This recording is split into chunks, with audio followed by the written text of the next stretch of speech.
നമുക്ക് സിമ്പിൾ ആയിട്ടൊരു neck cut ചെയ്യുന്നത് നോക്കിയാലോ. നോർമൽ കഴുത്തിന്റെ ഒരു അളവ് വെച്ചിട്ട് നമുക്ക് നോക്കാം. ഓക്കെ,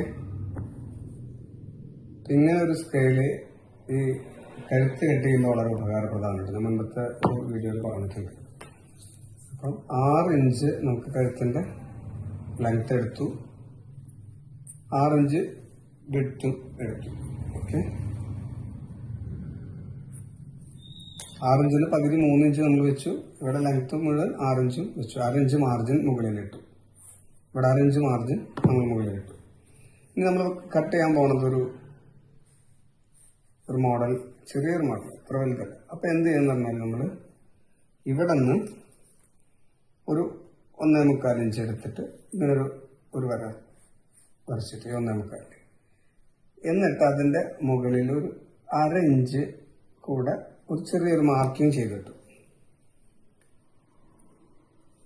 ഈ മോഡല് ഇതിനെ 3 ഭാഗമാക്കണം നമ്മൾ, എങ്കിലേ ഈ ഒരു ഡിസൈൻ ശരിയാവുള്ളൂ. അപ്പൊ ഇതിനെ ആദ്യം അളന്ന് നോക്കുക. 1.25 ഉണ്ടാവും നോക്കുക. 1.25 ഉണ്ടാവും നോക്കിയാൽ 1.25 ഉണ്ടെങ്കിൽ ഓക്കെ, 1.25 വെക്കാം. ഇത് 1.25 ഉണ്ട്. ഓക്കെ, 1.25 ഇഞ്ചിന് 3 വര വരച്ചിട്ടു. അപ്പൊ ഇത് 3 ഈക്വലായി വരണം. 1, 2, 3 ഈ 3 ഭാഗം ഈക്വലായി. ഇനി ഇതിന്റെ മുകളിലായിട്ട് നമ്മളൊരു 1/2 ഇഞ്ചിനൊരു മാർക്ക് ചെയ്തു. എന്നിട്ട് ഇതിന്റെ കറക്റ്റ് സെന്ററിലാക്കിയിട്ട് ഒരു വേറൊന്ന് വരച്ചിട്ട് ആദ്യം ഇവിടെ നമ്മൾ 1.25 ഇഞ്ചിൽ മാർക്ക് ചെയ്തു. ഇതിന്റെ കറക്റ്റ് മുകളിലായിട്ട് ഇങ്ങനെ ഒരു പകുതിക്ക് നേർപകുതി, ഇതിന്റെ പകുതിയിൽ മുകളിലായിട്ട് ഈ 1/2 ഇഞ്ച് മാർക്ക് ചെയ്തതിൽ മാർക്ക് ചെയ്തു. എന്നിട്ട് അതിനെ ഇവിടെ നിന്ന് ഇങ്ങനെ ഇങ്ങോട്ട്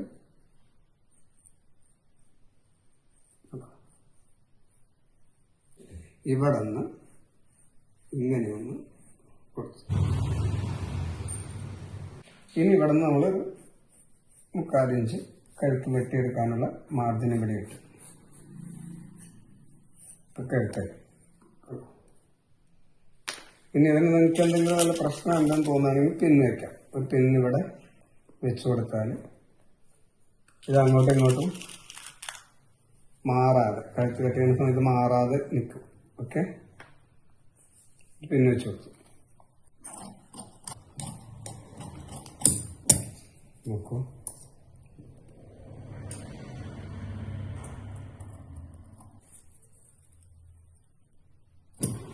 വളരെ മനോഹരമായിട്ടുള്ള ഒരു നെക്ക്. ഇതായിരിക്കും തയ്ച്ചു കഴിഞ്ഞ് വന്നാലത്തെ ഈ കഴുത്തിന്റെ മോഡൽ. ഇവിടെ സെന്ററിൽ ഒരു വെട്ടിട്ട് കൊടുക്കാം നമുക്ക് തയ്ക്കുമ്പോൾ, അത് കറക്റ്റായിട്ട് കിട്ടാം. ഞാൻ വീണ്ടും തയ്ക്കുന്ന ഒരു വീഡിയോ ഇടുമ്പോൾ അതിനെക്കുറിച്ച് പറഞ്ഞുതരാം.